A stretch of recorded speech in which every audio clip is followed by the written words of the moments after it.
Louvado seja nosso Senhor Jesus Cristo, para sempre seja louvado.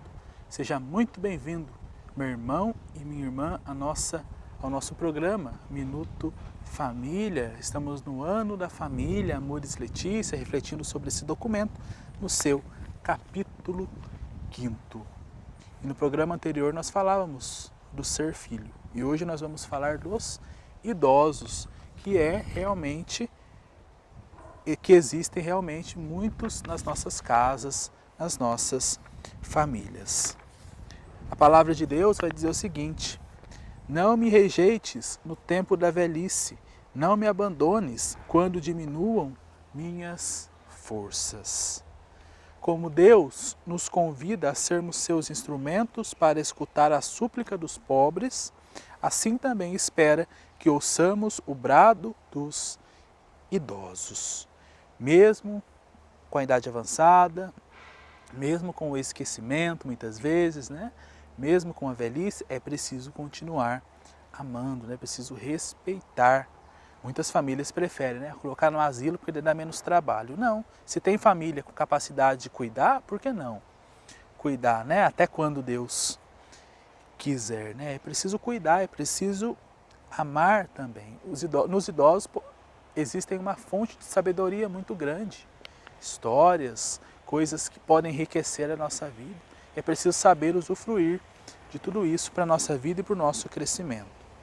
A igreja não pode nem quer conformar-se com uma mentalidade de impaciência e muito menos de indiferença e desprezo em relação à velhice. A igreja não aceita isso, essa impaciência e essa indiferença com os nossos idosos. É preciso trabalhar isso em nós, ter mais paciência e não ser indiferentes.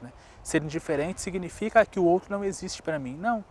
É preciso amar, respeitar. Quantos idosos hoje são carentes de alguém que sente, que converse, que o escute, que o ame, que o respeite? E muitas vezes dentro da nossa casa ele não encontra isso. Então é preciso valorizar isso, o respeito em primeiro lugar e não ter desprezo. É preciso então amar os nossos idosos, tendo bastante paciência com eles. Como gostaria de uma igreja que desafie a cultura do descarte com alegria, transbordante de um novo abraço entre jovens e idosos. São gerações diferentes, mas o Papa fala como seria bom esse abraço entre jovens e idosos, porque se complementam, são gerações que se complementam. A falta de memória histórica é um defeito grave da nossa sociedade. É uma mentalidade imatura do já está ultrapassado. Não se pode educar sem memória.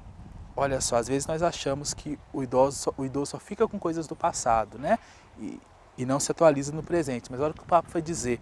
Não se pode educar sem memória. Como que nós vamos educar alguém se nós não temos memória? Então é importante a gente olhar para a memória dos idosos, Aquilo que eles registram do passado são muito importantes para a educação de hoje. Também, não se pode educar sem memória. Então é preciso escutar, ouvir. E a maioria dos idosos requer que a gente ouça apenas. Isso já é muito na vida deles. Uma família que não respeita nem cuida de seus avós, que são sua memória viva, é uma família desintegrada, uma família sem futuro, uma família que não se integra, porque não cuida das pérolas, dos tesouros que tem dentro de casa.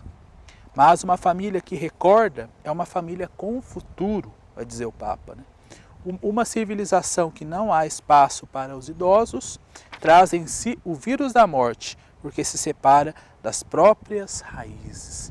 Olha só, quem não olha para os idosos, uma sociedade que não respeita os idosos, entra no vírus da morte.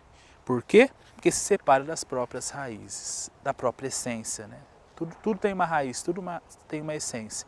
E os idosos são uma essência, são a raiz da nossa vida, a raiz da nossa história. Por isso merecem ser amados, respeitados e cuidados por nós. Que Deus nos ajude a cuidarmos e a amar os nossos idosos. Que Deus te abençoe. Em nome do Pai, do Filho e do Espírito Santo.